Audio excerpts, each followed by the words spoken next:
Assalamualaikum warahmatullahi wabarakatuh. Innal hamdalillah nahmaduhu wa nasta'inuhu wa nastaghfiruh wa na'udzubillahi min shururi anfusina wa min sayyiati a'malina. May yahdihillahu fala mudhillalah wa may yudlilhu fala hadiyalah. Asyhadu an la ilaha illallah wa asyhadu anna Muhammadan abduhu wa rasuluh. Allahumma sholli wa sallim ala sayyidina Muhammad wa ala alihi wa sahbihi wa man tabi'ahum bil ihsani yaumiddin.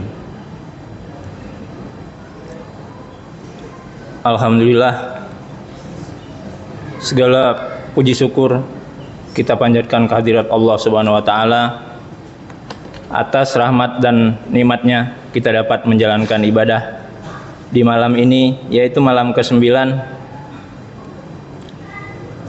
bulan Ramadan 1444 Hijriah atau 30 Maret 2023. Selawat serta salam tidak lupa kita sampaikan kepada junjungan kita Nabi Muhammad sallallahu alaihi wasallam, kepada keluarganya, sahabatnya, serta umatnya hingga akhir zaman.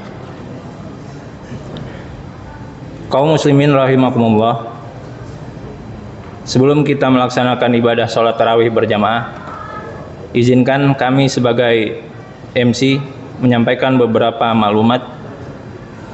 Yang pertama, berkaitan dengan petugas malam ini. Yang bertindak sebagai petugas malam ini adalah saya, Herman, sebagai MC, Bapak Haji Kosasi sebagai imam sholat isya, dan Ustadz Haji Muhammad Toha Kultum, dan untuk sholat tarawih dan witir oleh Bapak Haji Kosasi. Adapun Dede Abdussalam sebagai Bilal. Alhamdulillah, semua telah berada di tengah-tengah kita.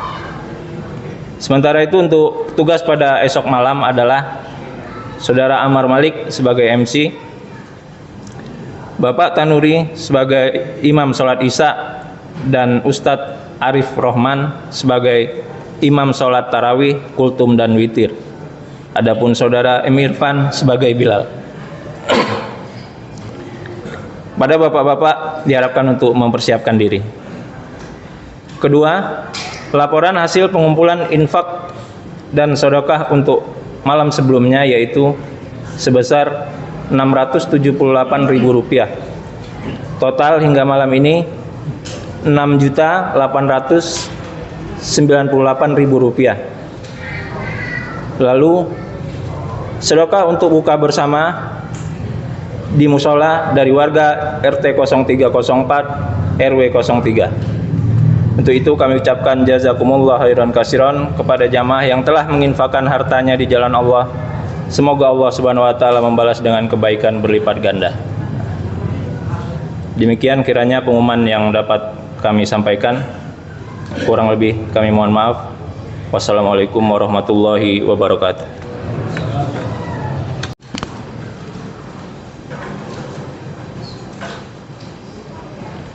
Bismillahirrahmanirrahim. Assalamualaikum warahmatullahi wabarakatuh. Alhamdulillahi rabbil alamin. Wa bihi nasta'in ala umuri dunya waddin. Wassalatu wassalamu ala asrafil anbiya'i wal mursalin Sayyidina Muhammadin wa ala alihi wa ashabihi ajma'in, amma ba'du. Qala ta'ala fi kitabihil karim, a'udzu billahi minasyaitonir rajim. Ya ayyuhalladzina amanu kutiba alaikumus syiyam kama kutiba alal ladzina min qablikum la'allakum tattaqun. Subhanaka la ilma lana illa ma 'allamtana innaka antal alimul hakim. Ma'asyiral muslimin wal muslimat, jamaah musalla al-musaddiq yang dimuliakan Allah. Alhamdulillah, puji syukur kita panjatkan kehadirat Allah Subhanahu wa taala hingga detik ini kita masih diberikan kekuatan, kesehatan dan nikmat iman Islam oleh Allah Subhanahu wa taala, sehingga kita masih melaksanakan perintah-perintahnya, di antaranya adalah sholat Isya dan sholat sunnah tarawih beserta witir berjamaah. Salawat serta salam semoga tercurah kepada junjungan kita Nabi besar Muhammad sallallahu alaihi wasallam, juga keluarganya, para sahabatnya, dan insya Allah sampai kepada kita sebagai umatnya. Para jamaah sekalian, ketika Ramadan tiba, itu surat Al-Baqarah ayat 183 itu paling sering dibacakan. Yang saya bacakan tadi, ya ayyuhalladzina amanu ila akhiril ayat. Ini mengandung pengertian bahwa orang-orang yang beriman itu dipanggil oleh Allah Subhanahu wa taala untuk melaksanakan puasa. Diwajibkan kepada kalian untuk berpuasa sebagaimana diwajibkan kepada orang-orang sebelum kalian. Jadi sebelum kaum Nabi Muhammad itu sudah juga ada kewajiban puasa. Cuman beda ya. Mungkin kalau kita sebulan, mungkin kalau kaum-kaum sebelumnya itu ada juga yang lebih, ada juga yang kurang, ada juga yang tidak berturut-turut. Ya, itu bisa dibaca di referensi-referensi yang terpercaya. Jadi kita diwajibkan untuk berpuasa sebagaimana diwajibkan kepada umat-umat sebelum kalian, supaya kita menjadi orang yang bertakwa. Nah, disinilah tujuan terakhir puasa itu adalah menjadikan kita untuk menjadi orang yang muttaqin, orang yang melaksanakan perintah Allah dan menjauhi segala larangannya. Gampang diucapkan tetapi susah untuk dilaksanakan. Ketika kita mengucapkan melaksanakan perintah Allah, tetapi ketika mau mengerjakan itu, berangkat ke masjid aja kayaknya berat sekali, berangkat ke musala berat sekali, ikut pengajian berat sekali. Nah, ini perintah Allah dilaksanakan, gampang diucapkan tapi sulit untuk dilaksanakan. Sama juga dengan larangannya. Nah, makanya Allah memberikan ciri-ciri utama orang yang bertakwa itu seperti apa. Ciri utamanya itu ada di surat Al-Baqarah ayat 1 ayat 3 ya, ayat 3. Ayat 1-nya alif lam mim, ayat 2-nya dzalikal kitabul la raiba fihi hudal lil muttaqin. Nah, muttaqin itu apa? Alladzina yu'minuna bil ghaib wa yuqimunas sholata wa mimma razaqnahum yunfiqun. Nah, ini 3 ciri utama orang bertakwa. Kalau selanjutnya ada lagi, ini hanya sebagian aja ya. Yang pertama adalah alladzina yu'minuna bil ghaib. Adalah orang-orang yang beriman kepada yang gaib. Apa sih gaib itu? Gaib itu enggak kelihatan dengan nyata. Jadi ada gaib, ada hadir. Jadi kalau kita di absen di sekolah itu, kalau di madrasah dipanggil sama kita hadir. Tapi kalau misalnya teman kita nggak hadir, gaib gitu kan. Nah, itu gaib itu nggak hadir, nggak ada. Tetapi dalil-dalilnya ada. Kita harus iman itu, harus percaya. Yu'minuna bil ghaib. Di antaranya seperti yang disampaikan oleh Al-Imam As-Suyuti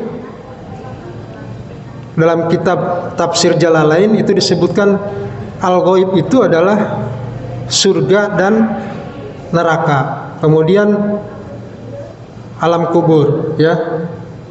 Nah, ini kita harus percaya bahwa nanti bakal ada surga itu, kemudian ada neraka, ada kubur. Itu dijelaskan di berbagai tafsir, di antaranya Tafsir Jalalain itu tafsir yang paling singkat ya. Jadi kalau itu Jalalain itu nama 2 Jalal. Jadi pengarang itu 2, Jalaluddin As-Suyuti dan Imam Jalaluddin Al-Mahalli. Makanya karena dua orang tuh maka disebut jalalain ya, dua jalal gitu. Nah itu kitab Jalalain itu tafsir Jalalain itu tafsir yang paling singkat. Misalnya alladzina yu'minuna bil ghaibi ai annar wal jannah gitu kan. Jadi al ghaib itu terangin surga neraka gitu. Nah kemudian kalau Imam As-Sawi menambahkan juga ya, itu bangkit dari alam kubur, bangkit dari kubur, kemudian surga, kemudian neraka ya, kemudian arsy dan juga kursi itu juga alam gaib ya, kemudian juga lauhul mahfuz ya. Jadi di lauhul mahfuz itu Bapak Ibu, itu nama kita itu ada di sana, nasibnya juga ada, kapan kita dilahirkan, kapan kita meninggal, kapan kita dapat musibah, kapan kita dapat rezeki kita seperti apa, itu ada di lauhul mahfuz. Dan itu tidak ada yang bisa melihat, termasuk malaikat, nggak ada yang bisa melihat, hanya Allah yang tahu. Itu yang disebut lauhul mahfuz. Lauh itu papan tulis, mahfuz yang terjaga. Jadi seluruh makhluk yang ada di dunia ini itu tertulis semuanya di situ, di lauhul mahfuz. Jadi kita mau bagaimana juga ajal kita kan sudah ada ya nanti.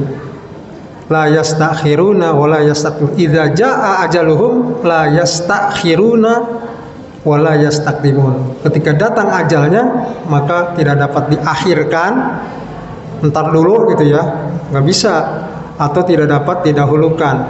Oh, saya duluan aja deh, nggak bisa ya. Sudah ada tertulis di sana. Itu lauhul mahfuz. Kenapa kita harus percaya kepada alam gaib itu? Di antaranya karena untuk mempercayai surga, supaya kita tertarik, kita pengen masuk surga. Di mana-mana surga itu adalah semacam rayuan buat kita, atau janji Allah buat kita, bagi kita yang beriman. Alladzina yu'minuna ya, innalladzina amanu lahum jannatun naim. Bagi mereka itu adalah surga yang penuh dengan kenikmatan. Terus ada lagi ayat walahum fiha azwajum mutahharah fiha khalidun. Dan bagi mereka yang masuk surga itu azwaj, bukan jauz ya, azwaj. Azwaj itu jama dari jauz. Jadi banyak istri, istrinya banyak. Ya, azwajun, istri-istri mutahharah, yang suci. Kalau ulama menafsirkan yang selalu perawan tiap hari. Ya. Tiap hari perawan lagi, dipakai lagi perawan lagi, mutahharah, tapi disucikan. Jadi wanita yang suci, bidadari ya. Bidadari yang suci. Nah, itu lahum fiha khalidun, mereka itu kekal di dalamnya. Jadi nanti kalau kita masuk surga, umur kita itu jadi muda lagi, semuanya jadi muda lagi, pokoknya di atas 30-an lah, di bawah 40, di atas 30. Kemudian istri kita juga paling sedikitnya 70, ada pelayan 70.000 ya, 70.000 pelayan. Kemudian tajri min tahtihal anhar, di depan surga itu mengalir sungai-sungai, sungai madu, sungai susu, sungai ini, kalau mau minum tinggal nyerok aja ya. Nah, itu buat siapa? Buat orang-orang yang beriman. Nah, ini kita harus percaya sama itu, supaya ini adalah untuk memotivasi kita beribadah. Kemudian kenapa harus percaya pada neraka? Karena neraka itu adalah hukuman bagi orang-orang yang tidak melaksanakan perintah Allah ya. Nah, ini kalau kita bahas banyak sekali ya, surga, neraka, alam kubur. Sebab kalau kita masuk alam kubur, itu di alam kubur juga ada siksaan. Amal-amal kita lah yang bisa menolong kita dari siksaan ya. Ada datang tiba-tiba ular besar, tetapi ular itu nanti dimakan oleh sholat kita, dimakan oleh baca Quran kita, sehingga kita selamat ya, seperti itu. Lalu bagaimana yang nggak pernah sholat, nggak pernah baca Quran? Ya bisa dibayangkan sendiri ya, tidak ada yang menolong gitu di dalam kuburnya itu. Nah, jadi ini semua harus kita imani kalau kita ingin menjadi orang yang bertakwa. yu'minuna bil ghaib, percaya kepada alam ghaib. Jadi alam ghaib tapi yang sudah jelas ada dalilnya ya, bukan ghaib tapi ghaib yang diciptakan nggak jelas dalilnya dari mana, tapi kita harus percaya. Nah itu lain lagi itu urusannya. Kalau yang ghaib di sini di Al-Qur'an itu dalilnya ada, baik dalil nakli maupun dalil akli ya. Seperti Allah, kita percaya kepada Allah dari mana? Bisa dari nakli, dari Al-Quran dan As-Sunnah, bisa dari akli. Akli itu dari akal yang sehat, ilmu pengetahuan, hasil penelitian. Ada alam semesta. Alam semesta ini wujud, siapa yang menciptakan? Udah pasti ada yang menciptakan. Lalu siapa yang menciptakan? Macam-macam agama menyebutnya, ada yang Tuhan, ada yang Allah, ada yang Allah dan sebagainya ya, gitu. Nah itu semua adalah akli yang begitu. Nah kalau di dalam Al-Quran dan As-Sunnah itu disebut dalil nakli. Bapak dan Ibu sekalian, itu ciri utama yang pertama adalah orang bertakwa, alladzina yu'minuna bil ghaib. Kemudian wa yuqimunas shalah, dan orang yang mendirikan sholat. Jadi mereka selain iman kepada surga, iman kepada neraka, iman kepada Lauhul Mahfuz dan sebagainya, tapi mereka juga mereka juga melaksanakan sholat, mendirikan sholat. Aqimus sholat itu mendirikan sholat, bukan melaksanakan sholat, bukan imalus sholat. Kalau amal itu melaksanakan, kalau aqimus sholat itu dari takumu, akumu ya, berdiri, mendirikan sholat. Apa bedanya? Mendirikan sholat itu berarti sholatnya dipakai ya, sholatnya dipakai dalam kehidupan sehari-hari ya, bukan hanya melaksanakan doang gitu ya. Nah di sini sholat itu supaya kita bisa diterima oleh Allah, maka ada sholat yang harus dilaksanakan persyaratannya. Secara lahiriah misalnya kita tahu rukun-rukunnya, syarat sahnya dan sebagainya ya. Nah itu syariat namanya, fikih ya. Tetapi ada juga yang sifatnya batiniah. Bagaimana kita sholat yang khusyuk. Kemudian kita juga harus memahami apa yang kita baca, apa yang kita tuju dalam sholat itu, niatnya ya. Niat sholat itu tidak ada riya, tidak ada sebagainya. Oh sholat itu ya karena Allah aja gitu ya. Nah itu insya Allah sholat kita diterima ya. Sholat kita diterima karena disitulah lahir batin hak-hak sholat kita penuhi semua. Sholat secara lahir maupun secara batin. Kemudian yang ketiga, ciri utama yang ketiga adalah wa mimma razaqnahum yunfikun, dan dari apa-apa yang telah kami rizkikan kepada mereka, mereka menafkahkan atau membelanjakan. Jadi kita diberikan rizki oleh Allah, ada yang sedikit, ada yang banyak, ada yang kaya, ada yang miskin, itu semuanya dari Allah dan harus kita belanjakan di jalan Allah. Ya, di jalan Allah, wa mimma razaqnahum yunfikun. Bagaimana caranya? Pertama, untuk menjadikan kita membelanjakan harta yang Allah berikan pada kita, pertama kita harus membelanjakan kepada yang halal-halal ya. Kalaupun misalnya ini jangan sampai kepada membelanjakan yang haram ya. Jadi kepada yang halal.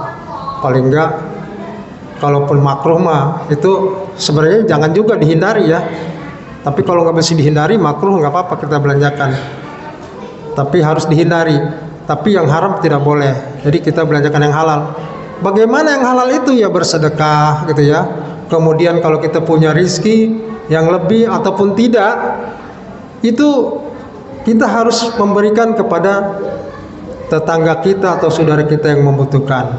Sebab bagaimanapun orang yang berinfak, orang bersedekah itu bukan berarti mereka kaya, bukan berarti mereka punya. Ada juga orang yang nggak punya tapi infak, sedekah dan sebagainya, ya. Dan ini sudah dicontohkan oleh Nabi. Ada kisah ya, ada kisah yang saya ambil dari tafsir Al-Jami fil Akmalil Quran, ya, itu karangan Imam Al-Qurtubi. Ketika beliau menafsirkan surat Al-Ihsan ayat 8 dan ayat 9, ya, itu dikisahkan di situ. Satu hari ada orang datang kepada Rasulullah, "Ya Rasulullah, tolong berikan saya makan atau makanan, karena saya sangat lapar dan saya lelah sekali." Rasulullah kebetulan hari itu waktu dia minta itu tidak ada makanan di sampingnya. Maka Rasulullah menjawab, "Demi Allah saya nggak punya makanan, tetapi insya Allah saya akan mengusahakan, saya akan bantu mencarikan." Maka dia datang ke sahabat Ansor. Ansor itu ketika di Madinah itu mereka orang-orang yang orang Madinah, ya. Kalau yang ikut hijrah kan dari Makkah ke Madinah namanya Muhajirin. Nah, kalau yang tinggal di Madinah udah Islam di Madinah, mereka menunggu namanya Ansor. Nah, sahabat Ansor itu datangin ketika beliau makan beserta istrinya. "Wahai sahabat, ini ada orang yang datang ke saya minta makanan dan dia lapar. Tolong dong di ini," gitu. Kalau kata kita bahasa kita, tolong dong dibantu gitu. Nah, akhirnya dia nanya pada istrinya, ceritakan pada istrinya menyetujui, ya udah silakan dibantu. Akhirnya dikasih. Selamatlah si orang tersebut. Ketika kelaparan jadi kenyang perutnya. Nah, kemudian kali kedua datang lagi anak yatim kepada Rasulullah. "Ya Allah, ya Rasulullah, saya itu anak yatim. Saya udah lapar, udah lelah, mau makan. Tolonglah saya kasih makan." Kata Rasulullah, sama jawabannya, "Saya tidak ada makanan, tapi saya akan mengusahakan untuk kamu." Akhirnya dia datangin lagi tadi orang tadi tuh, sahabat Ansor beserta istrinya. Ceritanya singkatnya mereka mengasih lagi, ya, dan dikasihlah anak yatim itu. Dan yang terakhir, satu kali ketiga Rasulullah didatangi oleh tawanan perang. Tawanan perang itu kan berarti memerangi, ya. Ketika peperangan umat Islam dengan orang kafir, kan ada yang ketangkep tuh, itu namanya tawanan. Tawanan itu minta kepada Rasulullah. Mungkin kalau tawanan kan musuh nih, malas kasihnya, orang dia mau ngebunuh saya gitu kan, gitu. Nah, tapi Rasulullah tidak begitu, ya. "Saya tidak punya makanan, tapi saya usahakan untuk kamu." Datang lagi Rasulullah kepada sahabat Ansor tadi beserta istrinya, akhirnya dibantu lagi, dan alhamdulillah si tawanan bisa makan. Nah, itulah kedermawanan Rasulullah. Walaupun Rasulullah sendiri waktu itu tidak punya apa-apa, tetapi dia mengusahakan bagaimana bisa menolong orang yang sedang kelaparan. Kasih sayang Rasulullah itu tidak bisa dibandingkan dengan yang lain. Nah, seharusnya kita umat Muhammad, umat Islam yang bernabi kepada beliau, kita harus meniru bagaimana Rasulullah SAW bertindak dalam hal membelanjakan hartanya, ya. Nah, dengan demikian, kalau kesimpulannya adalah kalau kita melaksanakan ciri-ciri utama apa tadi, orang yang bertakwa, beriman kepada yang gaib, kemudian mendirikan sholat dan membelanjakan harta yang membelanjakan harta di jalan Allah, maka insya Allah cita-cita berpuasa untuk menjadi orang bertakwa itu sudah hampir kita raih, sudah dekat kita raih. Apalagi kalau kita mencontoh bagaimana kisah Rasulullah untuk menolong orang-orang yang membutuhkan. Barangkali ini saja yang perlu saya sampaikan. Mudah-mudahan ada manfaatnya. Wallahul muwaffiq ila aqwamit thoriq. Wassalamualaikum warahmatullahi wabarakatuh.